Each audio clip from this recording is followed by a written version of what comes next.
Patutulugin natin siya sa alak. Ang mga salitang yon ay tila umalingaw-ngaw sa isipan ni Elena. Mas malakas pa kaysa sa kalansing ng mga kubyertos at mahinang usapan ng mga eleganteng bisita sa loob ng Fontana Restaurante. Para sa iba, isa lamang itong gabi sa isang mamahaling restaurant. Ngunit para kay Elena, ang hangin ay biglang bumigat na puno ng panganib na siya lang ang tila nakakaramdam. Naramdaman niya ang pamilyar na kaba sa kanyang dibdib. Isang pakiramdam na huli niyang naramdaman noong gabing hindi na umuwi ang kanyang ama. Ang alaala ay dumalaw sa kanya na parang isang multo. Ang amoy ng pulbura na kumapit sa uniforme nito, ang huling ngiti nito, at ang nakakabinging katahimikan na sumunod. Ipinilig ni Elena ang kanyang ulo, pilit na iwinawaksi ang nakaraan. Ngayon ay ngayon. At ngayon, may isang taong nasa panganib. Ang target ay ang lalaking nakaupo sa table number 7 sa pinakapribadong sulok ng restaurant, si Robert Hamilton, ang bilyonaryong halos gabi-gabing kumakain dito, laging mag-isa, laging may malamig na ekspresyon sa muka na parang pader na hindi kayang gibain. Ang mga nagplano naman ay nasa di kalayuan. Si Mr. Salcedo, ang manager ng restaurant, na dapat sana ay nag-aasikaso sa mga kliyente, ay pasimpleng nakikipag-usap sa dalawang bagong dating na lalaki. Hindi sila mukhang bagay sa lugar na yon. Ang kanilang mga mamahaling damit ay tila hindi komportable sa kanilang mga katawan at ang kanilang mga mata ay mailap. Patuloy na sumusulyap kay Mr. Hamilton. Nakita ni Elena kanina ang pag-abot ni Mr. Salcedo ng isang maliit na pakete mula sa isa sa mga lalaki at narinig niya ang usapan, mga pira-pirasong salita na bumuo ng isang nakakatakot na larawan. Basta't mainom lang ni Hamilton, walang makakahalata. Sa service exit nating idadaan, nanlamig ang pawis sa noo ni Elena. Ito ay hindi isang simpleng pagnanakaw. Ito ay isang plano, isang masama at kalkuladong plano. Bumalik sa isipan niya ang kanyang ama. Isang pulis na tapat sa tungkulin, pinatay dahil may nagbenta ng impormasyon sa mga kalaban. Isang pagtataksil. At ang nakikita niya ngayon ay ganoon din. Isang pagtataksil sa tiwalang ibinigay ni Mr. Hamilton sa restaurant na ito. Hindi niya ito pwedeng palampasin. Pero ano ang gagawin niya? Isang hamak na serbidora lamang siya. Kung magsusumbong siya, sino ang maniniwala sa kanya? Baka siya pa ang mapagbintangan at mawala ng trabaho. Ang trabahong bumubuhay sa kanya at sa kanyang may sakit na ina. Muli siyang sumulyap kay Mr. Hamilton. Nakatingin ito sa labas ng bintana. Tila malalim ang iniisip. Walang kamalay-malay sa panganib na nag-aabang sa kanya sa mismong baso ng alak na nasa kanyang harapan. Kasabay nito, lumapit si Mr. Salcedo sa mesa ni Hamilton. Dala ang isang bote ng pinakamamahaling alak. Siya mismo ang nagsalin sa baso ng bilyonaryo. Isang kilos na hindi naman niya karaniwang ginagawa. Nanginginig ang mga kamay ni Elena. Wala na siyang oras. Mabilis siyang kumuha ng isang malinis na tissue sa service station. Gamit ang maliit na ballpen na laging nasa kanyang bulsa, mabilis niyang isinulat ang ilang salita. Nanginginig ang kanyang sulat, pero malinaw itong mababasa. May laso ng alak niyo. Umalis na kayo. Ngayon, ang pinakamahirap na bahagi. Paano niya ito maibibigay? Huminga siya ng malalim. Pinakalma ang sarili. Kumuha siya ng isang pitzel ng tubig at lumakad papunta sa table number 7. Ang bawat hakbang ay parang 1 kilometro ang layo. Ramdam niya ang mga mata ni Mr. Salcedo na nakatutok sa kanya. "Excuse me, sir. Water po," sabi niya. Pilit na pinapanatili ang normal na tono ng kanyang boses. Habang nagsasalin siya ng tubig, sinadya niyang aksidenteng matabig ang baso ng tubig, hindi ang baso ng alak. Natapon ang tubig sa mesa, papalapit sa kandungan ni Mr. Hamilton. "Oh, sorry po. Pasensya na po, sir," natatarantang sabi ni Elena. Agad siyang kumuha ng tissue, ang tissue na may sulat, at pasimpleng ipinatong ito sa mesa malapit sa kamay ng lalaki, habang ang isa niyang kamay ay abala sa pagpunas ng natapong tubig. "Akin na po yung basa, sir," sabi niya. At sa ilalim ng pagkukunwaring iyon, bahagya niyang itinulak ang tissue na may mensahe papalapit sa kamay nito. Nakuha ni Robert Hamilton ang ibig niyang sabihin. Kinuha nito ang tissue na may sulat at kunwari ipinunas ito sa kanyang pantalon. Naningkit ang mga mata nito nang mabasa ang nakasulat. Isang segundo lang itong tumingin sa kanya. Isang tingin na puno ng pagdududa. Pero may bahid din ng pagkaalarma. Biglang tumayo si Mr. Hamilton. "May kailangan lang akong asikasuhin," sabi nito sa ere. Ang boses ay kalmado, ngunit may diin. Nakita ni Elena ang gulat at pagkasira ng plano sa mukha ni Mr. Salcedo at ng dalawang kasama nito. Kailangan niya ng gulo. Isang malaking gulo. Habang naglalakad si Hamilton papunta sa exit, sinadya ni Elena na dumaan sa likod ng isa sa mga suspek. Bit-bit ang isang malaking tray ng mga babasaging plato. Nabitawan niya ito. Crash! Ang tunog ng nabasag na mga pinggan ay umalingaw-ngaw sa buong restaurant. Nagulat ang lahat. Sa gitna ng komosyon, mabilis na nakalabas si Mr. Hamilton. Nakahinga ng maluwag si Elena. Saglit. Isang malakas na kamay ang humablot sa kanyang braso. Si Mr. Salcedo, ang mga mata nito ay nag-aapoy sa galit. "Anong ginawa mo?" Pasigaw na bulong nito. Hinila siya nito palayo sa mga tao, papunta sa direksyon ng kusina. Ang isa sa mga kasabwat nito ay sumunod. Ang kamay ay nasa loob ng kanyang jacket, tila may kinakapa. Napuno ng takot si Elena. Sumigaw siya, isang malakas at desperadong sigaw. Sa gitna ng kaguluhan, isang pamilyar na figura ang muling pumasok sa pinto. Si Robert Hamilton. Ligtas na sana ito, malayo na sa panganib. Ngunit bumalik siya. Ang mga mata nila ay nagtagpo. At sa mga matang yon, wala na ang lamig at pagdududa. Napalitan iyon ng isang bagay na hindi pa nakikita ni Elena dati. Isang nag-aalab na determinasyon. Ang sigaw na yon ay parang isang matulis na punyal na tumusok sa pandinig ni Robert Hamilton. Nasa labas na sana siya. Ilang hakbang na lang patungo sa nag-aabang niyang sasakyan kung saan naroon ang kanyang security. Ligtas na sana siya. Ngunit nang marinig niya ang sigaw na yon, isang sigaw ng purong takot, automatiko siyang napahinto. Ang babae, ang serbidora. Isang bagay sa loob niya ang kumilos nang hindi niya inaasahan. Ang lahat ng kanyang training, ang lahat ng protocol sa seguridad na nagsasabing iligtas ang sarili, ay biglang nabura. Ang tanging nakikita ng kanyang mga mata ay ang imahe ng babaeng iyon na hinahablot ng lalaking manager. Bumalik siya. Pumasok siyang muli sa gulo na dapat sana ay tinatakasan na niya. Ang buong pangyayari ay tila bumagal. Ang pagdating ng kanyang security team, ang pagsuko ng mga salarin, ang pagdating ng mga pulis. Ang lahat ay ingay lamang sa kanyang paligid. Ang kanyang atensyon ay nakatuon sa babaeng nakaupo sa isang tabi, nanginginig habang kinakausap ng isang pulis. Ang babaeng nagligtas sa kanya. Bumalik sa isipan ni Robert ang sandaling iyon. Ilang minuto pa lang ang nakalipas.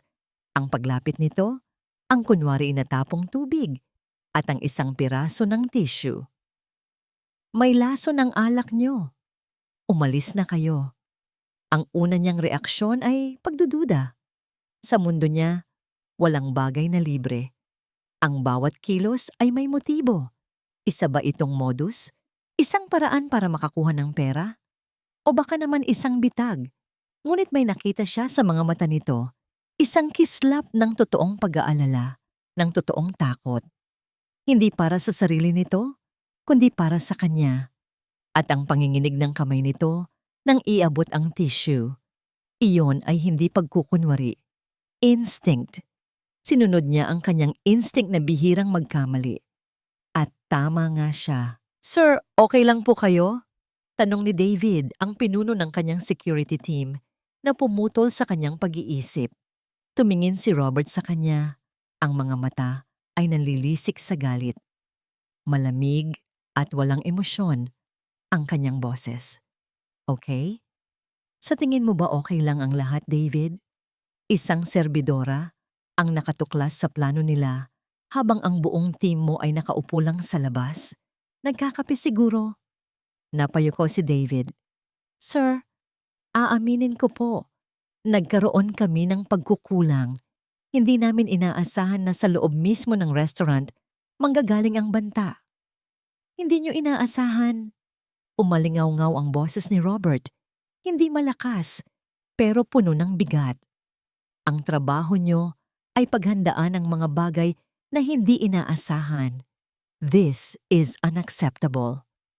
Iniwan niyang nakatayo si David at nilapitan ng babae. Tapos na itong kausapin ng pulis. Nakayuko lang ito, nakatingin sa sarili niyang mga kamay na nasa ibabaw ng kanyang kandungan. Umupo si Robert sa silyang nasa tapat niya. Hindi ito gumalaw. Anong pangalan mo? Tanong niya. Ang boses ay formal at direkta. Dahan-dahan itong nag-angat ng tingin. Ngayon lang niya ito natitigan ng malapitan. Simple lang ang itsura nito, walang kolorete sa mukha, ngunit ang kanyang mga mata ay malalim at seryoso. Elena po. Elena Vasquez. Bakit mo ginawa yon, Elena? Hindi ito sumagot kaagad. Tila iniisip ang tamang salita. Nakita ko po na may mali. Narinig ko po sila. Alam ko pong may masama silang gagawin. Pwede ka namang manahimik. Pwede kang umiwas para hindi ka madamay. Bakit hindi mo ginawa yon? Patuloy niya sa pagtatanong. Sinusubukan niyang hanapin ang butas, ang tunay na motibo. Tumingin ito ng diretso sa kanyang mga mata. Sa kabila ng takot na bakas pa rin sa mukha nito, mayroong isang bagay na hindi matitinag. Dahil iyon po ang tama. Ang simpleng sagot na yon ay tumama kay Robert nang higit pa sa kahit anong komplikadong paliwanag. Walang paghingi ng pabuya. Walang pagpapasikat. Ginawa nito iyon dahil iyon ang tama. Isang konsepto na halos kinalimutan na niya sa kanyang mundo. Biglang nagring ang cellphone pawan ni David. Lumapit ito sa kanya pagkatapos ng tawag. Ang muka ay mas seryoso pa kaysa kanina.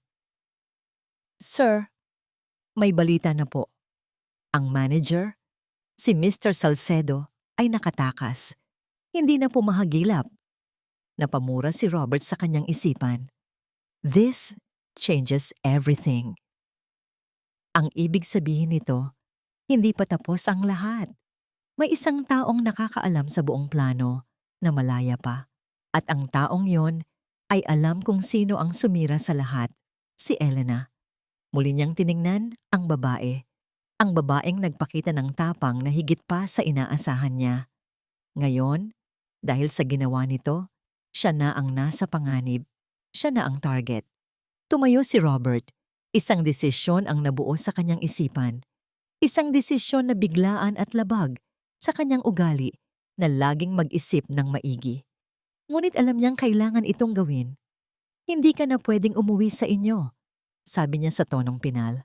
Nagulat si Elena. Po? Anong ibig na niyong sabihin? Kailangan ko pong umuwi sa nanay ko. Hindi mo naintindihan, sabi ni Robert. Ang boses ay walang bakas ng pag-aalinlangan. Nakatakas ang manager. Alam niya kung sino ka. Hindi ka naligtas. Lumapit siya rito. Ang kanyang anino ay bumalot sa liit nitong figura. Tumingin siya sa mga mata nito at sinabi ang mga salitang magpapabago sa kanilang mga buhay. Sasama ka sa akin. Mula ngayon, nasa ilalim ka na ng proteksyon ko. Nakita niya ang pagtutol sa mukha nito, ang pagkalito at takot, ngunit mayroon ding pagmamatigas. Hindi po. Salamat po, sir. Pero kaya ko po ang sarili ko. Hindi ko kailangan ng proteksyon niyo. Isang malamig na ngiti ang sumilay sa labi ni Robert. Iniisip mo bang hahayaan ka lang ng mga taong yon? Tanong niya. Ang boses ay tila bumabaon. Ikaw ang nag-iisang saksi na sumira sa plano nila. Ang sasakyan ni Robert Hamilton ay hindi lang basta sasakyan. Ito ay isang silid na may gulong, binalutan ng itim na katad at may amoy ng mamahaling pabango at kapangyarihan. Habang umaandar ito palayo sa kaguluhan ng restaurant, pakiramdam ni Elena ay inilalayo rin siya nito mula sa kanyang sariling mundo. Wala siyang nagawa kundi sumama. Ang mga salita ni Robert ay tumatak sa kanyang isipan. Ikaw ang nag-iisang saksi na sumira sa plano nila. Ang takot na naramdaman niya para sa kanyang ina ay mas matindi kaysa sa pagmamatigas niya. Ngunit habang papalapit sila sa destinasyon, isang malaking bakal na tarangkahan ang bumukas na parang bibig ng isang higante at bumungad sa kanila ang isang mansyon na mas malaki pa sa pinagsama-samang mga bahay sa kanilang kalye. Doon, ang takot ay napalitan ng ibang pakiramdam, pagkabagabag. Para siyang isang ibon na kinuha mula sa pamilyar nitong kagubatan at biglang ikinulong sa isang gintong hawla. Maganda, makintab, ngunit malamig at dayuhan. Dito ka muna mananatili, sabi ni Robert habang bumababa sila ng sasakyan. Hindi ito isang paanyaya, kundi isang utos. Sinalubong sila ng isang matandang babae na nakasuot ng unipormeng kulay itim at puti. Ang buhok nito ay nakapusod ng mahigpit at ang kanyang muka ay walang emosyon. "Good evening, Sir Robert," bati nito. "Mrs. Dyson, this is Elena. She will be staying here for a while. Ipakita mo sa kanya ang guest room sa West Wing." Utos ni Robert. Saka siya tinalikuran at pumasok sa isang pinto na tila patungo sa kanyang opisina. Walang kamusta ka na. Walang magpahinga ka muna. Ang mga mata ni Mrs. Dyson ay sinuri si Elena mula ulo hanggang paa. Isang mabilis na sulyap, ngunit sapat na para maramdaman ni Elena ang paghusga. Para siyang isang dumi na napadpad sa isang malinis na sahig. "This way, ma'am," sabi ni Mrs. Dyson. Ang pagtawag nitong ma'am ay walang bahid ng paggalang.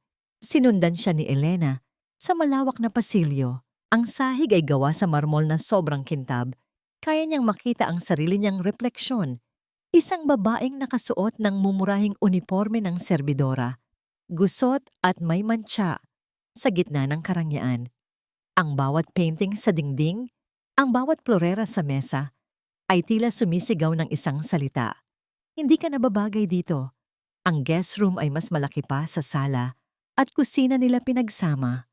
May sarili itong banyo na may bathtub at isang kama na kayang tulugan ng 5 tao. Pero sa halip na mamangha, lalo lamang siyang nalungkot. Ang bawat bagay sa silid ay maganda, ngunit walang buhay, walang init. Nang maiwan siyang mag-isa, ang unang ginawa niya ay tawagan ang kanyang ina. "Nay, kamusta po kayo?" Pilit niyang pinasigla ang kanyang boses. "Elena, anak, nasaan ka? Gabing-gabi na. Bakit hindi ka pa umuuwi?" Tanong ng kanyang ina. Ang boses ay puno ng pag-aalala.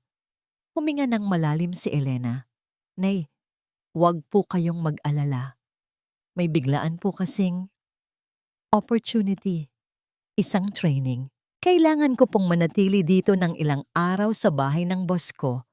Malaki po ang dagdag sa sahod." Pagsisinungaling niya. Ang bawat salita ay parang lasong pumipilipit sa kanyang dila. "Ganoon ba? Nako, mag-iingat ka dyan, anak, ha? Kumain ka sa tamang oras," sabi ng kanyang ina. Simple, mapagtiwala. Nasaktan si Elena sa katotohanang kailangan niyang lokohin ang sarili niyang ina para lang hindi ito mag-alala. Pagkatapos ng tawag, napaupo siya sa gilid ng malambot na kama. Kinuha niya ang kanyang pitaka at inilabas ang isang luma at kupas ng litrato. Isang lalaking nakauniporme ng pulis, nakangiti habang karga-karga ang isang batang babae. Siya at ang kanyang itay. Hinaplos niya ang mukha ng kanyang ama sa litrato. Ginawa ko po ang tama. Di ba, itay? Bulong niya sa hangin. Pero bakit po parang ako pa ang naparusahan? Isang butil ng luha ang pumatak sa litrato. Pinunasan niya ito kaagad. Hindi siya pwedeng maging mahina. Bigla, may narinig siyang boses mula sa labas ng kanyang silid. Ang pinto ay hindi pala gaanong sarado. Boses ni Robert Hamilton. Kausap ang security head nito sa telepono. Malinaw at malamig. Anong update kay Salcedo? Tanong ni Robert. May ilang segundong katahimikan. I don't care what it takes. Hanapin ninyo siya. At isa pa, I want eyes on her. Napahinto si Elena sa paghinga. Her? Ako ba ang tinutukoy niya? Keep an eye on her. Hindi ako nagtitiwala kahit kanino. Pagpapatuloy ni Robert.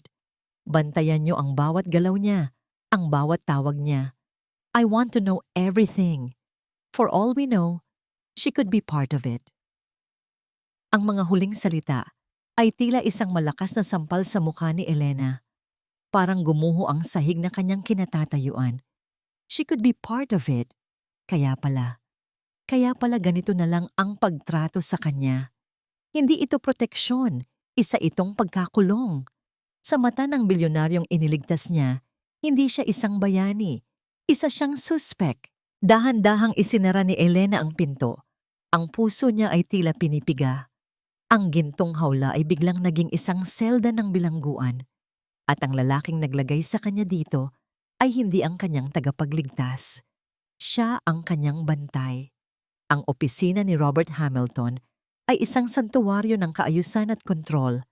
Mula sa mga salaming bintana na tanaw ang buong syudad hanggang sa mga librong nakaayos ayon sa kulay sa kanyang estante, lahat ay nasa tamang lugar. Lahat ay predictable. Isang perpektong kabaligtaran ng gulo na idinulot ng isang serbidora sa kanyang buhay. Paulit-ulit na tumatakbo sa isipan niya ang sarili niyang mga salita kagabi. She could be part of it. Isang bahagi niya ang gustong maniwala na totoo ang sinseridad sa mga mata ni Elena. Ngunit ang mas malaking bahagi niya, ang bahaging hinubog ng pagkakanulo, ay naghihiyaw na mag-ingat. Ang tiwala ay isang luho na hindi na niya kayang bayaran. Pumasok sa kanyang opisina si David, ang pinuno ng kanyang security na may dalang folder. Ang mukha nito ay seryoso. Sir, simula nito, may lead na po kami kung sino ang posibleng nasa likod ng lahat. Itinuro ni Robert ang silya sa tapat ng kanyang mesa. Umupo ka at sana magandang balita yan. Binuksan ni David ang folder. Sa loob nito ay isang litrato. Isang litratong matagal nang hindi nakikita ni Robert, ngunit hinding-hindi niya malilimutan. Isang lalaking nakangiti, mayabang at puno ng kumpiyansa. Marco Villanueva. Ang pangalan ay parang lason na gumapang sa ugat ni Robert. Sa isang iglap, bumalik ang lahat. Nasa isang board meeting siya. Katabi niya ang kanyang fiancé noon, si Isabella. Sa kabilang dulo ng mesa ay si Marco, ang kanyang business partner at matalik na kaibigan. Ipinipresenta ni Robert ang isang malaking proyekto. Pagkatapos, tumayo si Marco, ngumiti at sinabing, "Magaling na ideya, Robert. Actually, napakagaling kaya naisip namin ni Isabella na kami na lang ang gagawa nito."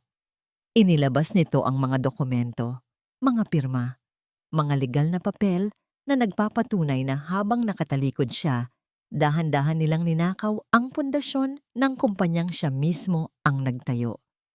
Ang tawa ni Isabella ay ang huling tunog na kanyang narinig bago gumuho ang kanyang mundo. Sir Robert? Ang boses ni David ang nagpabalik sa kanya sa kasalukuyan. Ang kanyang kamao ay nakakuyom na pala sa ibabaw ng mesa. Ang mga ugat ay litaw na litaw. Nakumpirma po namin, pagpapatuloy ni David. Ang isa sa mga nahuling suspek ay umamin. Si Marco Villanueva ang nag-utos sa kanila. Isang malamig na galit ang bumalot kay Robert. Hindi pala ito tungkol lang sa pera. Personal ito. isang paghihiganti. At ngayon, ginagamit ni Marco ang parehong taktika, ang paggamit ng isang babae para sirain siya. Noong una, si Isabela. Ngayon, si Elena? Hindi. Masyadong simple, masyadong halata. O baka naman yun mismo ang plano ni Marco? Ang lituhin siya. Nasaan ang babae? Tanong ni Robert. Nasa guest house po, sir. Binabantayan. Sagot ni David. Hindi sapat yun. Kung si Marco ang kalaban niya, alam niyang hindi ito titigil. Kayang-kaya nitong pasukin ang kanyang mansyon kung gugustuhin nito. Kailangan niyang ilagay si Elena sa lugar kung saan bawat sulok ay kontrolado niya. Sa lugar kung saan makikita niya ito bawat segundo. Dalhin mo siya dito, utos ni Robert. Ilang minuto ang lumipas, pumasok si Elena sa kanyang opisina. Nakasuot ito ng simpleng damit na ipinahiram ng isa sa mga kasambahay. Isang puting t-shirt at pantalon na medyo maluwag sa kanya. Mukha itong mas bata at mas ordinaryo. Isang malaking pagkakaiba sa kinangat karangyaan ni Isabela. Pinapatawag niyo raw po ako, sir, sabi nito. Ang boses ay magalang ngunit may distansya. Tumayo si Robert at lumapit sa bintana. Tinalikuran ito. Mula ngayon, dito ka na magtatrabaho bilang assistant ko. Narinig niya ang katahimikan sa likod niya. Pero sir, hindi ko po kailangan ng trabaho at wala po akong alam sa trabaho ng isang assistant. Humarap siya rito. Ang kanyang mga mata ay matalim. Hindi ito isang alok, Miss Vasquez. Ito ay isang kondisyon para sa proteksyon na binibigay ko. Gusto kitang nasa lugar kung saan kita nakikita. Nakita niya ang pagtiim ng bagang nito, ang pagtutol sa mga mata nito. Ngunit sa huli, tumango ito. Kung yan po ang gusto niyo, sir. Sakto namang nag-vibrate ang kanyang cellphone sa mesa. Isang text message mula sa isang hindi rehistradong numero. Binuksan niya ito. 2 pangungusap lang. I see you have a new pet. Let's see how long she lasts. Isang imahe ang pumasok sa isipan ni Robert. Si Elena, mag-isa, walang kalaban-laban. Si Marco nagmamasid mula sa dilim. Ang pagdududa ay biglang napalitan ng isang matinding pangamba. Hindi na mahalaga kung kasabwat si Elena o hindi. Ang mahalaga, target siya ngayon ni Marco. Isa siyang piyesa sa laro ng paghihiganti na ito. Sa isang iglap, nagbago ang lahat. Hindi na niya ito nakita bilang isang suspect. Nakita niya ito bilang isang biktima. Mabilis siyang kumilos. Bago pa makapag-react si Elena, hinawakan na niya ito sa bato. Ang pagkakahawak niya ay mahigpit at hindi mapag-aalinlanganan. Halika, sabi niya. Ang boses ay may po ay mababa at apurado. Sir, saan po tayo pupunta? Naguguluhang tanong ni Elena. Sinusubukang bumawi sa biglaang paghila sa kanya. Hindi siya sumagot. Hinila niya ito palabas ng opisina. Nilagpasan ang mga nagtatakang empleyado. Get the car ready, now! Sigaw niya sa kanyang intercom. Pinindot niya ang private elevator. Hindi binibitawan ang braso ni Elena. Ang isip niya ay tumatakbo. Sinusundan sila ni Marco. Pinapanood sila. Kailangan nilang makaalis doon. Sir, nasasaktan po ako, sabi ni Elena. Ang boses ay nanginginig na. Just get in the car. Iyon lang ang naisagot niya habang itinutulak niya ito papasok sa sasakyan. Ang biyahe ay mabilis at tahimik. Si Elena ay nakaupo sa pinakadulong bahagi ng upuan, malayo kay Robert hanggat maaari. Ang higpit ng pagkakahawak nito kanina ay nananatili pa rin sa kanyang braso. Isang paalala ng biglaang pagbabago ng sitwasyon. Ang takot ay napalitan ng pagkalito. Ano ang nangyayari? Bakit sila biglang umalis? Huminto ang sasakyan hindi sa mansyon, kundi sa harap ng isang modernong gusali na puro salamin. Ang penthouse, ang pribadong tirahan ni Robert Hamilton sa itaas ng kanyang kumpanya. Pagpasok nila sa loob, ang katahimikan ay mas nakakabingi. Walang mga kasambahay, walang security na nakabuntot. Sila lang dalawa. Dito muna tayo, sabi ni Robert. Sa wakas ay binitiwan ang kanyang braso. Tinalikuran siya nito at pumunta sa bar para magsalin ng tubig. Nakatalikod ito sa kanya, ngunit nakita ni Elena sa refleksyon sa salamin ang pagod at tensyon sa mukha nito. Maari ko po bang malaman kung ano ang nangyayari, sir? Lakas loob na tanong ni Elena. Pagod na siyang maging isang piyesa lang sa isang larong hindi niya maintindihan. Bakit po tayo biglang umalis? May panganib po ba? Humarap si Robert. Hawak ang isang baso ng tubig. Inabot niya ito kay Elena. Nag-alinlangan siyang kunin ito, ngunit sa huli ay tinanggap din. Oo, sagot nito. Ang boses ay mas kalmado na ngayon. May panganib.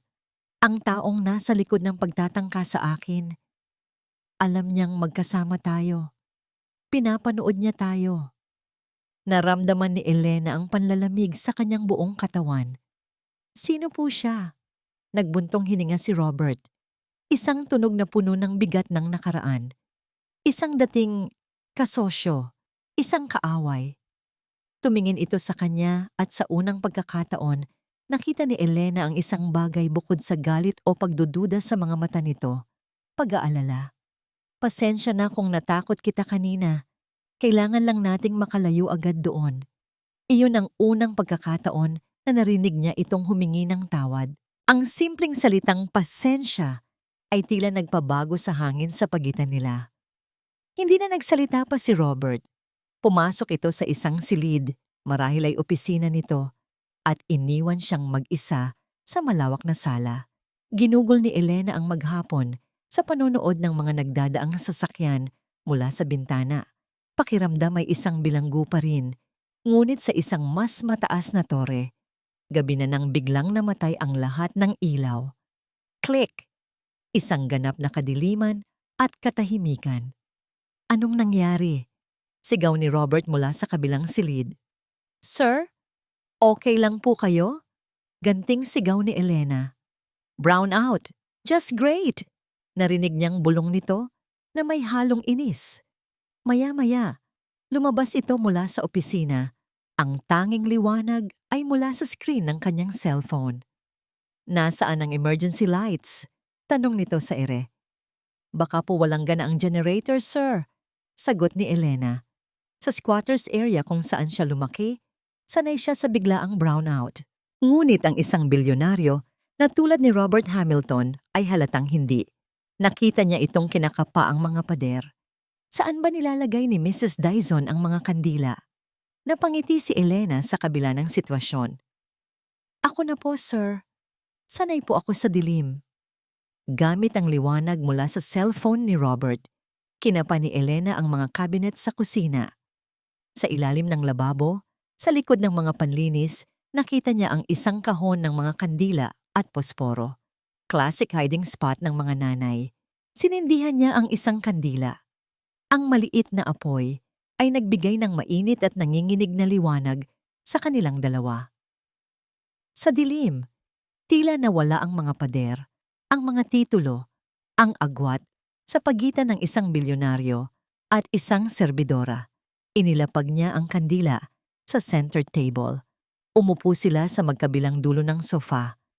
Ang katahimikan ay bumalik, ngunit sa pagkakataong ito, hindi ito nakakailang. Salamat, sabi ni Robert. Ang boses ay mahina.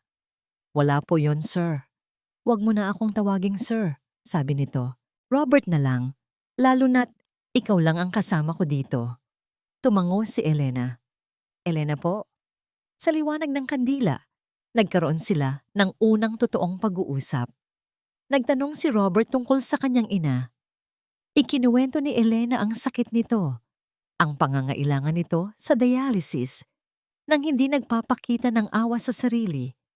Nakinig lang si Robert. Ang mga mata ay nakatutok sa kanya. Bawat salita niya ay tila sinasalo nito. Habang nagkukwento si Elena, hindi niya namalayan na ang isang kandila ay malapit ng maubos. Sabay silang umabot para kumuha ng bagong kandila mula sa kahon na nasa gitna nila. Ang kanilang mga kamay ay nagdikit. Isang kuryente, tahimik at hindi inaasahan. Pareho silang napahinto. Ang mga mata ni Robert ay tila mas naging malalim sa nanginginig na liwanag. Ang kanyang tingin ay bumaba mula sa mga mata ni Elena patungo sa kanilang mga kamay na magkadikit pa rin. Dahan-dahan, sa halip na alisin ang kamay, ang mga daliri nito ay marahang humawak sa kanya. Ang puso ni Elena ay nagsimulang tumibok ng mabilis. Ang init mula sa kamay nito ay tila gumapang sa buong katawan niya. Click! Biglang bumalik ang kuryente. Ang matinding liwanag mula sa mga chandelier ay tila isang malakas na sampal na gumising sa kanila mula sa isang panaginip. Agad nilang binawi ang kanilang mga kamay na parang napaso. Sakto namang bumukas ang pinto ng elevator at pumasok si Mrs. Dyson. Ang muka ay puno ng pag-aalala. Sir Robert! Ma'am, okay lang po ba kayo? Nagkaproblema po ang generator. Naputo lang sasabihin nito nang makita ang sitwasyon. Si Robert at Elena, nakaupo sa iisang sofa sa gitna ng mga nakakalat na kandila. Ang tingin ni Mrs. Dyson ay puno ng paghusga. Isang tingin na nagsasabing nakita niya ang isang bagay na hindi niya dapat makita. Ang pagdating ni Mrs. Dyson ay parang isang baldeng malamig na tubig na ibinuhos sa namumuong init sa pagitan nila ni Elena. Agad na bumalik ang pader na yelo sa paligid ni Robert Hamilton. Ayos lang ang lahat, Mrs. Dyson. Nagkaroon lang ng problema sa generator. You may go. Utos niya. Ang boses ay muling naging formal at may kapangyarihan. Nang makaalis ang matanda, naiwan silang dalawa ni Elena sa nakakailang nakatahimikan. Ang liwanag ng mga ilaw ay tila masyadong matindi, masyadong mapanghusga. Ang mahikang dala ng dilim at liwanag ng kandila ay naglaho na, ngunit may nagbago sa loob ni Robert. Ang saglit na pagkadikit ng kanilang mga kamay, ang sinseridad sa mga mata ni Elena habang nagkukwento ito tungkol sa kanyang ina. Ang mga yon ay hindi niya kayang basta na lang isantabi. Napagtanto niya, ang paglilihim niya kay Elena ay hindi na para protektahan ang sarili niya, kundi isang kahinaan, isang duwag na paraan para hindi na muling masaktan. Ngunit sa paggawa noon, inilalagay niya ang babae sa mas malaking panganib. Paano ito lalaban kung hindi nito kilala ang kalaban? Sumunod ka sa akin, sabi niya. Mas mahinahon na ngayon. Dinala niya si Elena sa kanyang pribadong pag-aaralan. Isang silid na napapalibutan ng mga libro at teknolohiya. Umupo siya sa kanyang leather na upuan at binuksan ang kanyang laptop. Sa ilang pag-click, isang file ang lumabas sa malaking screen sa dingding. Isang litrato ni Marco Villanueva, nakangiti sa kamera na para bang kaya niyang bilugin ang buong mundo. Nakita ni Robert ang pagkunot ng noo ni Elena. Siya si Marco Villanueva.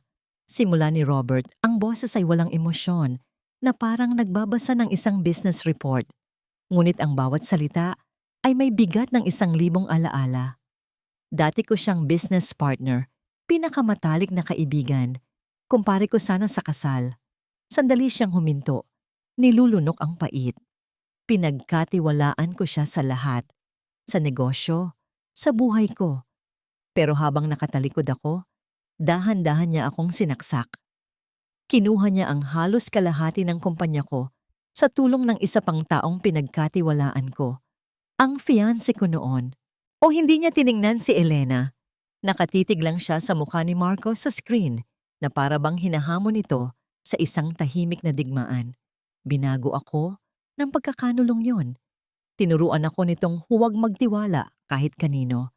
Tinuruan ako nitong tingnan ang lahat ng tao bilang may hidden agenda. Kaya noong una, ganoon din ang tingin ko sa'yo. Sa wakas, nilingon niya si Elena. Inaasahan niyang makikita ang takot sa mukha nito. O di kaya'y galit dahil sa pag-amin niyang pinagdudahan niya ito. Ngunit ang nakita niya ay isang bagay na hindi niya inaasahan, pag-unawa. Ang mga mata ni Elena ay malungkot, ngunit hindi para sa sarili niya, para sa kanya. Naiintindihan ko po, sabi nito sa mahinang boses, ngunit ang bawat salita ay puno ng kahulugan. Ang tatay ko po, pinatay din siya dahil sa pagkakanulo. May nagbenta sa kanya mula sa sarili niyang mga kasamahan. Natigilan si Robert. Sa isang iglap, hindi na sila isang bilyonaryo at isang serbidora. Sila ay 2 taong parehong sinugatan ng iisang uri ng patalim. 2 taong nakakaintindi sa sakit na hindi kayang ipaliwanag ng mga salita. Sa unang pagkakataon, sa loob ng maraming taon, naramdaman niyang may isang taong nakakakita sa tunay na siya. Hindi si Robert Hamilton na CEO, kundi si Robert na nasaktan at nag-iisa. Isang koneksyon ang nabuo. Isang marupok na sinulid ng tiwala. Ngunit kasabay ng pagsibol ng tiwalang iyon, isang tunog ang pumunit sa katahimikan. Ring, ring, ring. Ang cellphone ni Elena na nakapatong sa mesa, isang unknown number ang tumatawag. Nagkatinginan sila. May masamang kutob na gumapang sa dibdib ni Robert. Dahan-dahang sinagot ni Elena ang tawag at inilagay ito sa speaker mode. Hello? Ang unang narinig nila ay isang paghingal. Isang pamilyar na boses ng isang babae. Elena, anak, tulungan mo ko. May mga tao dito. Huwag, huwag po. Nay? Sigaw ni Elena. Ang mukha ay biglang namutla. Tumayo siya. Ang mga mata ay nanlalaki sa takot. At pagkatapos, isang malamig at mapaglarong tawa ng isang lalaki ang pumalit sa linya. Isang tawang kilalang-kilala ni Robert. Hello, Elena, sabi ng boses ni Marco, kalmado at nakakakilabot. Sa tingin ko, oras na para magkaroon tayo ng masinsinang pag-uusap. Hindi ba, Robert? Alam niya. Alam niyang magkasama sila. Alam niyang nakikinig siya. Nang mamatay ang linya ng telepono, ang tanging maririnig sa silid ay ang malakas na paghinga ni Elena. Ang mga binti niya ay biglang nanghina, na parang hindi na kayang suportahan ang bigat ng kanyang katawan. Ang buong mundo niya ay gumuho sa 2 tunog. Ang takot sa boses ng kanyang ina at ang demonyong tawa ni Marco Villanueva. Nay, iyon lang ang salitang lumabas sa kanyang mga labi. Isang bulong na puno ng sakit at kawalan ng pag-asa. Bago pa siya bumagsak sa sahig, naramdaman niya ang malalakas na braso ni Robert na sumalo sa kanya. Hinila siya nito papalapit, isang yakap na mahigpit at puno ng proteksyon. Sa unang pagkakataon, hinayaan ni Elena ang sarili niyang maging mahina sa harap nito. Isinubsob niya ang kanyang mukha sa dibdib nito at doon umiyak ng walang tunog. Ang kanyang katawan ay nanginginig sa bawat hikbi. Naramdaman niya ang pagtibok ng puso ni Robert. Malakas at kalmado. Ang amoy ng mamahalin nitong pabango ay hinaluan ng pakiramdam ng seguridad na matagal na niyang hindi naramdaman. I got you, bulong nito sa kanyang buhok. I won't let him hurt her. I promise you. At sa sandaling iyon, sa gitna ng kanyang takot, naniwala siya. Kumapit siya sa pangakong yon na parang ito na lang ang natitira niyang pag-asa. Sa mga sumunod na oras, kumilos si Robert na parang isang general sa gitna ng digmaan. Nag-utos siya sa telepono, nagpadala ng mga security personnel sa bahay ng kanyang ina at tiniyak na ligtas ito.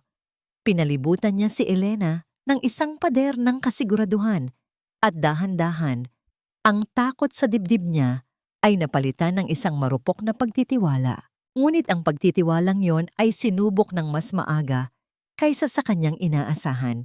Kinabukasan, habang naghahanda siya ng kape sa kusina, nakita niya si Robert na seryosong kausap si David sa sala.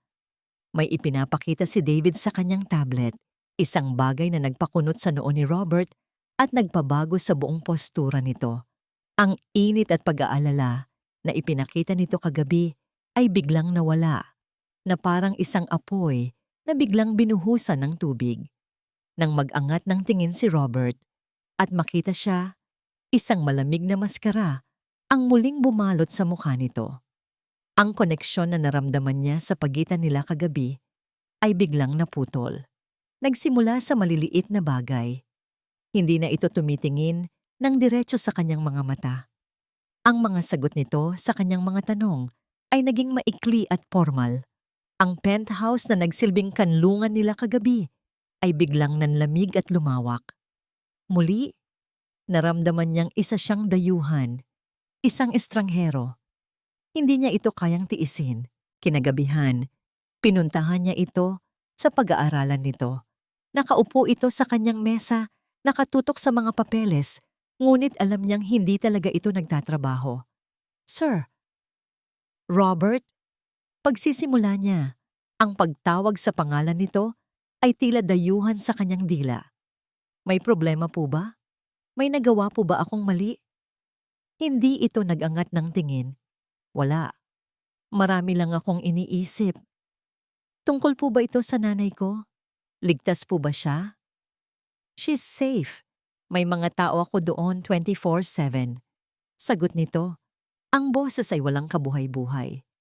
Kung ganoon, bakit po? Bakit parang bigla kayong nagbago? Hindi niya napigilang itanong. Doon na ito tumingin sa kanya. Ang mga mata nito ay matalim at mapanuri na para bang sinusuri niya ang bawat sulok ng kanyang kaluluwa. Let's just review some details for security purposes, Elena, sabi nito. Ang tono ay malamig. Tungkol sa pamilya mo, malaki ba ang utang ninyo? Natigilan si Elena. Po? Opo. Dahil po sa dialysis ni nanay. Pero, at kailan mo huling nakausap si Mr. Salcedo, yung manager, bago mangyari ang insidente? Ang bawat tanong ay parang isang karayom na tumutusok sa kanya. Hindi ito mga tanong na may pag-aalala. Ito ay mga tanong ng isang investigador.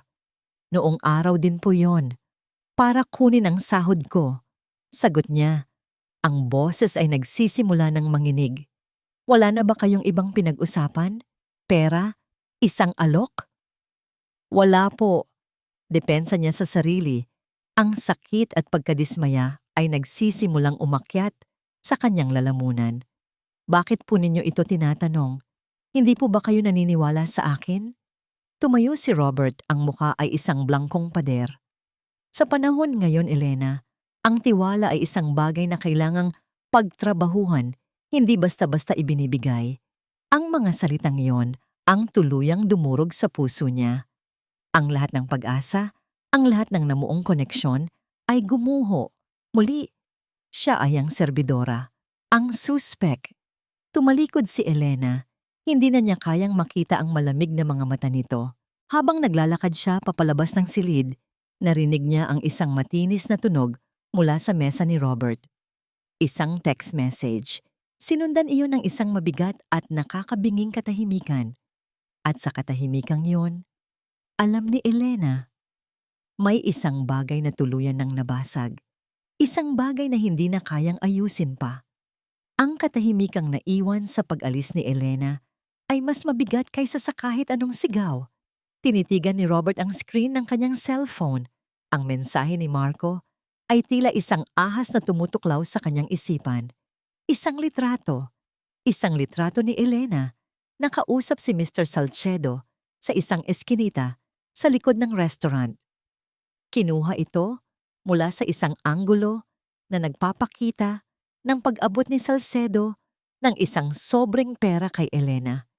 Isang perpektong pagkakataon, isang perpektong frame-up. Sa ilalim ng litrato ay isang maikling mensahe. Who can you really trust? Ang litratong yon, kasama ang report na ibinigay sa kanya ni David kanina, isang pekeng bank statement na nagpapakita ng malaking deposito sa account ni Elena, isang listahan ng mga tawag sa pagitan niya at ng isang burner phone na natunto nila kay Salcedo. Lahat ng ito ay bumuo ng isang pamilyar at nakakasuklam na kwento. Ang kwento ng pagkakanulo. Ito na naman, ang parehong modus, ang parehong sakit, ang parehong katangahan sa kanyang parte. Pinikit ni Robert ang kanyang mga mata, ngunit ang imahe ni Isabela na tumatawa habang sinasaksak siya sa likod ay malinaw pa rin. At sa tabi nito, Nakita niya ang mukha ni Elena, ang kanyang mga mata na puno ng pag-unawa. O baka naman, puno ng pagkukunwari. Ang laso ng duda na minsang itinanim ni Marco sa kanyang isipan ay kumalat na ngayon sa kanyang buong sistema. Kinain nito ang lahat ng namuong tiwala, ang lahat ng sandali ng koneksyon, at pinalitan ito ng isang malamig at matigas na galit. Hindi niya namalaya na nakasunod na pala siya kay Elena sa sala. Nakatayo ito malapit sa bintana, nakatalikod, ngunit alam niyang umiiyak ito dahil sa bahagyang panginginig ng mga balikat nito. Dati, ang imaheng ito ay dudurog sa puso niya. Ngayon, nagdulot lang ito ng inis. "Explain this," sabi niya. Ang boses ay kasing lamig ng yelo. Inihagis niya ang kanyang cellphone sa mesang babasagin sa pagitan nila. Ang tunog ay matinis at marahas. Lumingon si Elena. Ang kanyang mga mata ay pula at puno ng luha. Tumingin siya sa cellphone. Nakikita niya ang litrato. Nakita niya ang pagtataka. At pagkatapos ay sakit sa kanyang mga mata. Iyan yung araw na kinuha ko ang sahod ko kay Mr. Salcedo. Huli na niyang naibigay kaya sa labas na kami nag-abot. Paliwanag niya, ang boses ay nanginginig. "Ang sahod mo? Ganyan kalaki ang sahod ng isang serbidora?" Tanong ni Robert. Ang bawat salita ay may bahid ng pangungutya. "Hindi ko alam kung bakit ganyan karami ang nasa sobre. Ibinigay lang niya sa akin yan. Ang kinuha ko lang po ay kung ano ang para sa akin." Sabi niya, desperadong ipinapaliwanag ang sarili. Ngunit hindi na siya nakikinig. Ang isip niya ay sarado na. Ang nakikita lang niya ay ang pattern, ang panloloko. Kaya pala ganoon na lang ang tapang mo. Kaya pala alam mo ang lahat ng detalye. Magkano ang ibinayad sa'yo ni Marco? Sapat ba para sa dialysis ng nanay mo? Ang bawat salita ay isang sampal. Nakita niya ang pagbabago sa mukha ni Elena mula sa sakit patungo sa pagkabigla at pagkatapos ay sa isang tahimik at marangal na galit. Pinunasan nito ang kanyang mga luha. Tumayo ito ng tuwid. Ang panginginig ng kanyang katawan ay nawala. "Pare-pareho lang kayong lahat," sigaw ni Robert. Ang galit na matagal na niyang kinikim-kim para kina Marco at Isabela ay biglang bumuhos kay Elena. "Gagamitin ninyo ang kahinaan ng iba, magpapakita ng kabaitan. Pero sa huli, pera lang ang habol ninyo." Hindi na umiiyak si Elena. Tumingin ito ng diretso sa kanyang mga mata. Ang tingin nito ay malamig, ngunit hindi blangko. Puno ito ng isang malalim na pagkadismaya. "Alam niyo, Sir Robert," simula nito, ang boses ay kalmado na, ngunit may diin. "Mas gugustuhin ko pa sanang harapin ang mga plano ni Marco Villanueva kaysa sa pagdududa ninyo." Isang hakbang itong lumapit. "Salamat sa proteksyon niyo. Salamat sa pagpapatuloy niyo sa akin sa maganda ninyong bahay. Pero mas gugustuhin ko pang matulog sa kalye ng may malinis na konsensya kaysa manatili sa isang gintong hawla kung saan ang tingin sa akin ay isang kriminal." Sa mga salitang iyon, tinalikuran na siya nito. Naglakad ito papunta sa silid nito. Ang bawat hakbang ay may bigat at dignidad at si Robert ay naiwang nakatayo. Ang kanyang sariling mga salita ay umuulit sa kanyang isipan. May isang maliit na bahagi sa kanya ang sumisigaw na mali siya, na nagkamali siya ng paghuhusga. Ngunit huli na ang lahat. Pagkalipas ng ilang minuto, lumabas si Elena mula sa silid. Bitbit ang maliit nitong bag na naglalaman ng lahat ng kanyang pag-aari. Naglakad ito papunta sa pinto. Hindi man lang siya nilingon. "Elena, wait," sabi niya. Ngunit ang mga salita ay tila nawala sa hangin. Hindi ito lumingon. Binuksan nito ang pinto at lumabas. Ang pagsara ng pinto ay umalingaw-ngaw sa buong penthouse. Katahimikan. Naiwan si Robert sa katahimikang yon. Isang katahimikang mas masakit, mas malungkot. Ring, ring, ring. Ang cellphone naman niya, si Marco. Hello? Sagot ni Robert, ang boses ay pagod. Ang tawa ni Marco sa kabilang linya ay puno ng tagumpay. Sinabi ko na sa'yo, di ba? Sa huli, lahat sila iniiwan ka. At ngayon, huminto ito saglit na para bang ninanamnam ang kanyang mga salita. Ay siya ay akin na. Isang malamig na takot ang biglang gumapang sa buong katawan ni Robert. Doon niya napagtanto ang kanyang kakilakilabot na pagkakamali. Itinaboy niya si Elena. Itinaboy niya ito palabas ng kanyang proteksyon, diretso sa mga kamay ng isang halimaw. Ang malamig na hangin ng gabi ay sumalubong kay Elena paglabas niya ng gusali. Ngunit hindi nito matalo ang panlalamig na nararamdaman niya sa kanyang kalooban. Bawat hakbang palayo sa lugar na yon ay parang isang mabigat na pasanin, ngunit kailangan niyang gawin. Ang kanyang dignidad ay mas mahalaga kaysa sa anumang seguridad na kayang ibigay ng pera ni Robert Hamilton. Pero saan siya pupunta? Hindi siya maaaring umuwi. Alam niyang binabantayan ang bahay nila, hindi ng mga tauhan ni Robert, kundi marahil ng mga mata ni Marco. Ang pag-uwi doon ay parang paglalakad papasok sa isang bitag. Biglang pumasok sa isip niya ang isang pangalan, si Clara.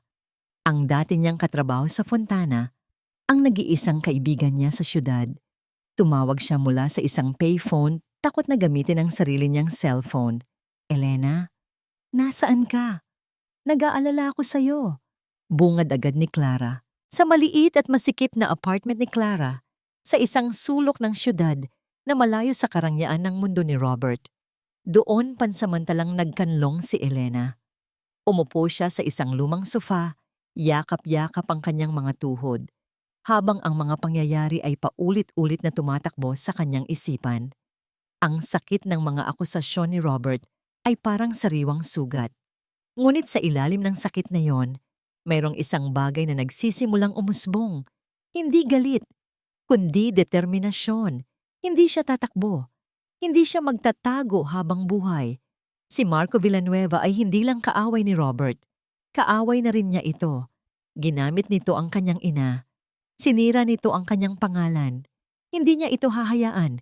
Ipinikit niya ang kanyang mga mata at pilit na binalikan ang bawat detalye ng gabing iyon sa restaurant.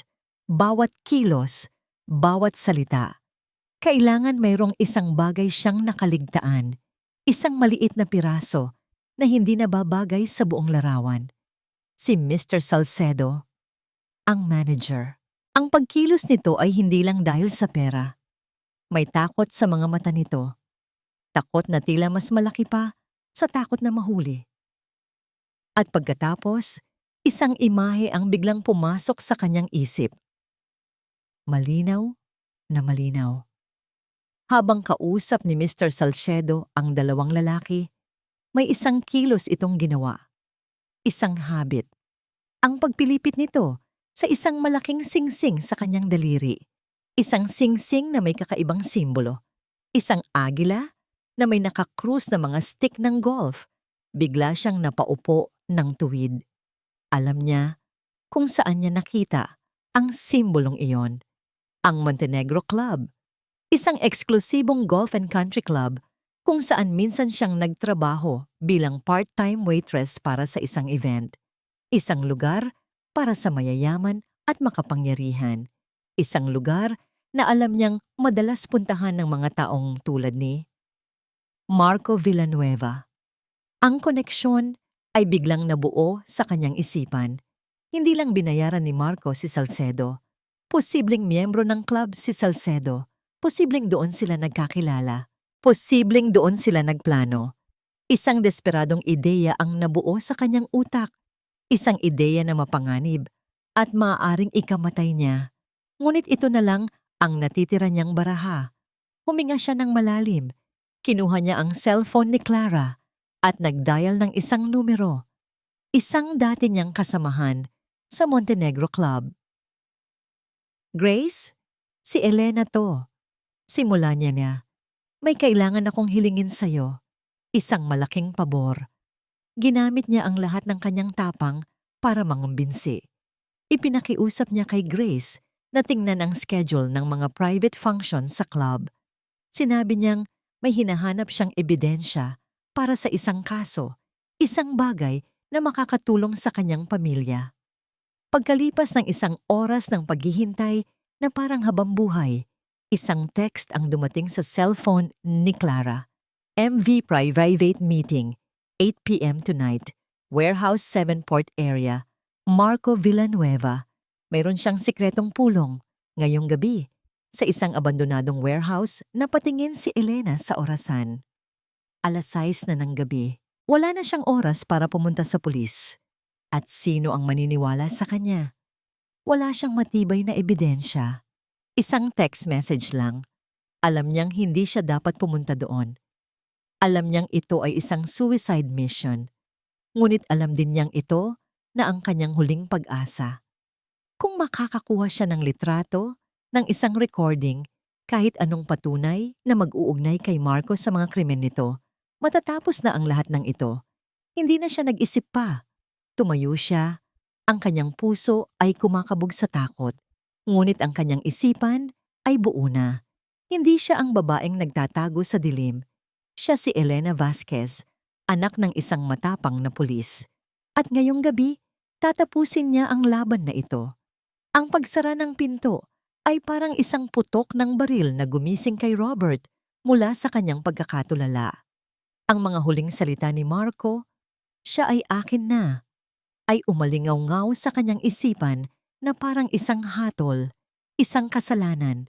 Ang lahat ng ito ay kanyang kasalanan. Sa isang iglap, ang galit niya ay napalitan ng isang matinding pagsisisi. Paano niya nagawang maniwala sa isang pekeng litrato kaysa sa babaeng nagligtas sa kanyang buhay? Paano niya hinayaang kainin ng mga multo ng kanyang nakaraan ang kanyang pag-iisip? "David!" Sigaw niya sa kanyang intercom. Ang boses ay nanginginig sa urgency. "Recheck everything. Lahat ng ebidensya laban kay Elena. I want a full forensic analysis on that photo and those phone records. Now." Hindi na niya hinintay ang sagot. Mabilis siyang kumilos. Ang kanyang isip ay tumatakbo ng mas mabilis kaysa dati. Tinawagan niya ang kanyang mga contact. Inutusan ang kanyang mga tao na hanapin si Elena. Nasuriin ang bawat CCTV camera sa buong syudad. Pagkalipas ng halos 1 oras na para sa kanya ay isang walang hanggang paghihirap, pumasok si David sa kanyang opisina. Ang mukha ay seryoso. "Sir, you were right to be suspicious." Ipinakita nito sa kanya ang resulta sa isang tablet. Ang litrato ay digitally altered. Ang sobre ng pera ay idinagdag. Ang bank statement ay peke. Ang mga phone records ay gawa-gawa. Isang perpekto at kalkuladong bitag. At siya si Robert Hamilton, ang henyo sa negosyo, ay nahulog dito ng walang kahirap-hirap. Kasabay nito, isang-isa pang report ang pumasok. "Sir, we have her location. Well, not her exactly. Pero may tawag na ginawa mula sa isang payphone malapit sa apartment ng dati niyang katrabaho, si Clara Reyes. At may isa pang tawag na ginawa mula sa cellphone ni Miss Reyes papunta sa isang empleyado sa Montenegro Club." "Montenegro Club?" Marco. "At sir, may isa pa po," dagdag ni David. "Nakatanggap kami ng impormasyon na may private meeting si Marco Villanueva ngayong gabi sa isang warehouse sa Port Area." Ang lahat ng piraso ay biglang nagkadugtong-dugtong sa isipan ni Robert. Si Elena, sa tulong ng kaibigan niya, ay nalaman ang tungkol sa meeting at ang babaeng iyon, na puno ng tapang at determinasyon, ay malamang nagagawa ng isang bagay na napakadelikado. Pupunta siya doon, bulong ni Robert sa sarili. Ang dugo ay tila nagyelo sa kanyang mga ugat. Pupunta siya doon para kumuha ng ebidensya. "Team is on the way, sir. Ipinadala ko na rin po ang impormasyon sa pulis," sabi ni David. "Hindi sapat yan," sagot ni Robert, habang kinukuha ang susi ng kanyang pinakamabilis na sasakyan. "Ako mismo ang pupunta doon." Ang port area ay isang maze ng mga container van at madidilim na bodega. Sinundan ni Robert ang GPS patungo sa Warehouse 7. Mula sa di kalayuan, ipinarada niya ang kanyang sasakyan at tumakbo papunta sa lokasyon. Ang puso niya ay kumakarera. Sa bawat hakbang, nakita niya ang bodega, luma, kinakalawang, at tanging isang bumbilya sa labas ang nagbibigay ng liwanag. Maingat siyang sumilip sa isang maruming bintana. At doon, nakita niya ito. Nakita niya si Marco, nakikipag-usap sa ilang mga lalaking mukhang dayuhan. At sa isang sulok, sa likod ng mga kahon, nakita niya si Elena. Bahagyang nakatago, hawak ang kanyang cellphone, halatang nagre-record. Napamura si Robert. "You foolish, brave woman." Ngunit huli na ang lahat. Isang malakas na kalabog mula sa isang nahulog na bakal ang umagaw sa atensyon ng lahat. Ang mga mata ni Marco ay agad na napunta sa direksyon kung saan nagtatago si Elena. "Sino yan?" Sigaw ng isa sa mga tauhan ni Marco. Dalawang lalaki ang lumapit at sa pilitang kinaladkad si Elena palabas sa kanyang pinagtataguan. Ang cellphone niya ay bumagsak sa sahig. "Well, well, well," sabi ni Marco. Isang demonyong nangiti ang sumilay sa kanyang labi. "Look what we have here! Ang munting tagapagligtas. Nag-iisa ka lang?" Hinawakan niya si Elena sa panga. Ang pagkakahawak ay marahas. "Ano ang ginagawa mo dito, ha? Ipinadala ka ba ng duwag na si Robert?" Sa kabila ng takot, tumingin si Elena ng diretso sa mga mata ni Marco. "Wala siyang kinalaman dito. Nandito ako para sa'yo, para sa lahat ng kasamaan mo." Tumawa si Marco, isang malakas at nakakainsultong tawa. "Talaga? At ano ang gagawin mo? Isusumbong mo ako?" Inilapit niya ang kanyang mukha sa mukha ni Elena. "Alam mo, sa totoo lang, dapat kitang pasalamatan. Dahil sa'yo, nakita ko kung gaano pa rin siya katanga. Isang litrato lang ang kailangan para itaboy ka niya. Isang litrato lang para sirain ang tiwala niya." Noon, pumasok si Robert. Hindi siya dumaan sa pinto. Sinipa niya ito ng buong lakas, lumikha ng isang malakas na ingay na gumulat sa lahat. "Bitawan mo siya, Marco." Ang boses ni Robert ay hindi malakas, ngunit ito ay puno ng isang panganib na mas matindi pa sa kahit anong sigaw. Ang lahat ng tauhan ni Marco ay naglabas ng baril, ngunit si Robert ay nakatingin lang kay Marco. Ang kanyang mga mata ay nag-aapoy. "Robert, dumating din ang duwag!" Pangaasar ni Marco habang idinidiin ang isang maliit na patalim sa leeg ni Elena. "Ang laban na ito ay sa ating dalawa lang, Marco. Huwag mong idamay ang mga inosenteng tao," sabi ni Robert. Dahan-dahang naglalakad papalapit. "Inosente?" Muling tumawa si Marco. "Siya ang sumira sa lahat. Dapat lang siyang magbayad." Sa sandaling iyon, ginawa ni Elena ang isang bagay na hindi inaasahan ng lahat. Ginamit niya ang lahat ng kanyang lakas para tapakan ang paa ni Marco at sikuhin ito sa tiyan. Napadaing si Marco at bahagyang lumuwag ang pagkakahawak nito. Iyon ang pagkakataong kailangan ni Robert. Sumugod siya. Ang sumunod ay isang kumpletong kaguluhan.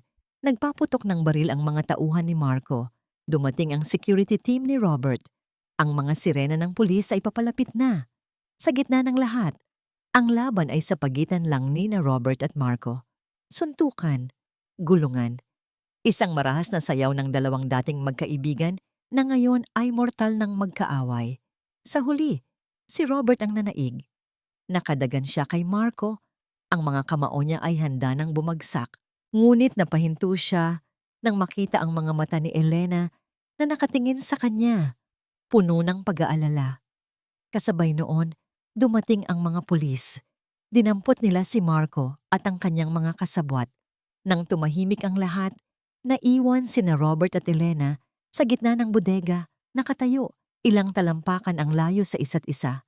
Ang adrenaline ay nawala na at ang naiwan na lang ay ang bigat ng lahat ng nangyari.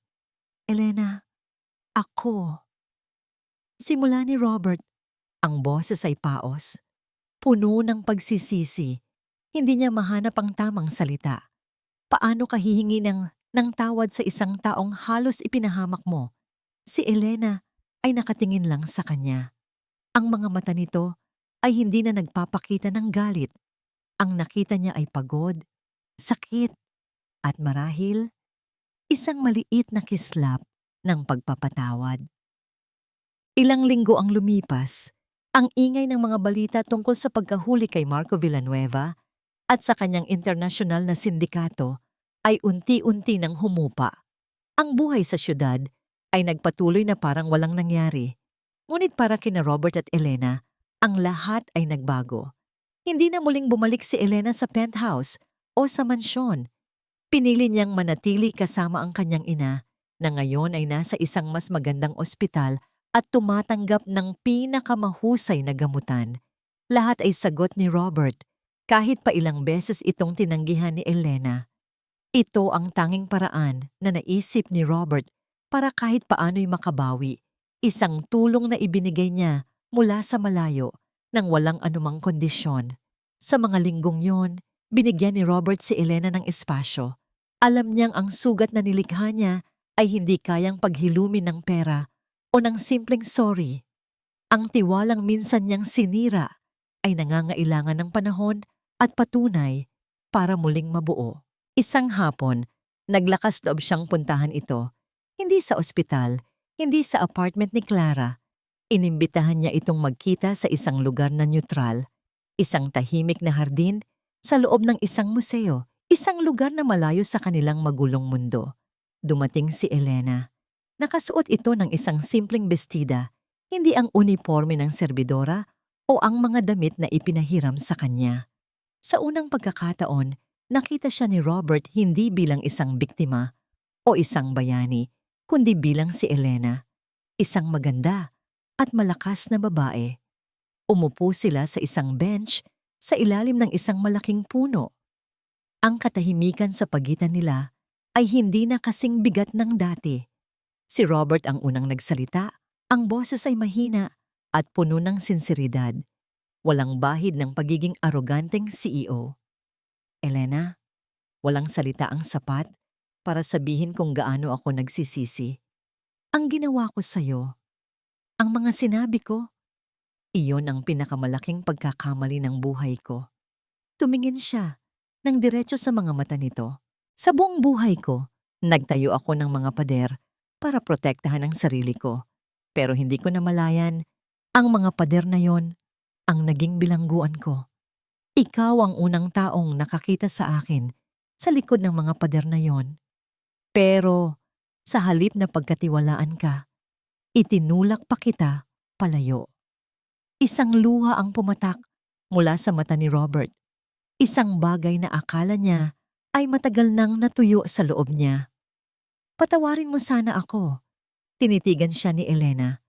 Sa loob ng ilang sandali, ang tanging maririnig ay ang huni ng mga ibon at ang lagaslas ng dahon. Pagkatapos, isang maliit na ngiti ang sumilay sa labi ni Elena. Isang ngayang ngiting pagod, ngunit totoo. Lahat tayo nasasaktan, Robert. At lahat tayo natatakot na masaktan muli. Sabi niya, ang importante ay kung ano ang gagawin natin pagkatapos. Kung hahayaan ba nating lamunin tayo ng takot o kung pipiliin nating magtiwala ulit. Inabot niya ang kamay ni Robert. Ang kanyang palad ay mainit at magaspang. Isang paalala ng buhay na kanyang pinagdaanan. Pinapatawad na kita. Ang mga salitang yon ay parang isang susi na nagbukas sa bilangguan ni Robert. Sa unang pagkakataon, sa loob ng maraming taon, naramdaman niyang malaya siya. Doon, sa ilalim ng punong yon, sa gitna ng sining at katahimikan, nagbahagi sila ng isang halik. Hindi ito isang halik na puno ng pagnanasa, kundi isang halik na puno ng pangako. Isang pangako ng paghilom, pag-unawa, at isang bagong simula. Makalipas ang 6 na buwan, isang presentasyon ang nagaganap sa isang conference hall. Sa entablado, isang babae ang nagsasalita ng may kumpiyansa at talino. Ang kanyang boses ay malinaw at puno ng passion. Ang Hamilton Foundation ay naniniwala na ang pinakamahalagang asset ng anumang industriya ay ang mga tao nito, sabi ng babae. Kaya ngayong araw, inilulunsad natin ang Project Dignidad, isang programa na magbibigay ng legal at financial assistance sa mga service industry workers na nakakaranas ng pang-aabuso at pagsasamantala. Ang babaeng yon ay si Elena Vasquez, ang bagong Executive Director ng Hamilton Community Foundation. Sa likod ng hall, nakatayo si Robert, nakasandal sa pader, ang mga braso ay magkasalikop. Pinapanood niya si Elena. Ang kanyang mga mata ay puno ng pagmamahal at paghanga. Hindi na niya ito ang serbidorang kanyang iniligtas. Isa na itong leader, isang tagapagtanggol. Hindi na siya ang kanyang protektado. Isa na siyang partner. Pagkatapos ng presentasyon, sinalubong siya ni Robert ng isang mahigpit na yakap. "You were amazing," bulong niya. Ngumiti si Elena. Ang kanyang mga mata ay nagniningning. "Salamat sa tiwala mo." Magkahawak kamay silang naglakad palabas. Ang ilaw ng papalubog na araw ay tumatama sa kanilang mga mukha. "Alam mo," sabi ni Robert, huminto sila sa paglalakad at hinarap niya ito. "Hindi mo lang iniligtas ang buhay ko noong gabing iyon, Elena." Hinaplos niya ang pisngi nito. "Iniligtas mo ako mula sa sarili ko." Ngumiti si Elena at isinandal ang kanyang ulo sa balikat nito. Sa wakas, pagkatapos ng lahat ng gulo, panganib at sakit, natagpuan nila ang kanilang tahanan, hindi sa isang mansyon o isang penthouse, kundi sa piling ng isa't isa,